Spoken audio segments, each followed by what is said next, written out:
आज श्रावण मासर तृतीय सोमवार चलचंचल समस्त शैवपीठ देवदेव महादेव पानी ढाई शुभ मनाउछंती काउडिया। यही अवसर में महागांचल प्रसिद्ध शैवपीठ श्री श्री वीरभद्रेश्वर मंदिर सते जेपरी पालटि जाइछि जनसमुद्र। बोल बम हरर बम ध्वनि रे प्रकम्पित हेउछि शैवपीठ। भक्तों कांधरे बाउंगी भार गेरुआ वस्त्र परिधान सांगको बेकरे रुद्राक्ष माला पकाई झुली झुली आसुचंती महाआनंदर सहित जलाभिषेक करबा पई भक्त माने बहुत दूर दूरांतर धाई आसुचंती एई पीठ को।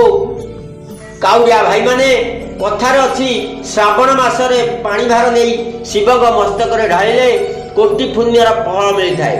यही वीरभद्रेश्वर महिमा अपार।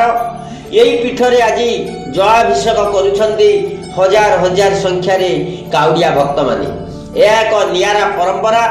केउ वर्षरु यही परंपरा रही आछि। यही मंदिरर विशेषत्व है महादेव सम्मुख में थिबा बासुआ बलद। यही बासुआ बलदर घंटी कई गणी पारती नहीं। मालिकारे वर्णित अच्छी यही बासुआ बलद घंटी 108 किंतु गणिला बेल को 98 केतबे 102 केतबे 105।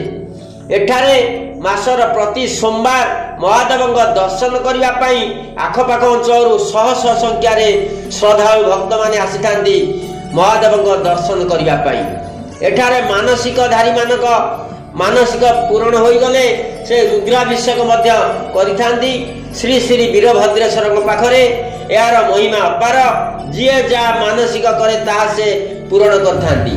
मांगारू विजय कुमार रिपोर्ट निर्वाण लाइव।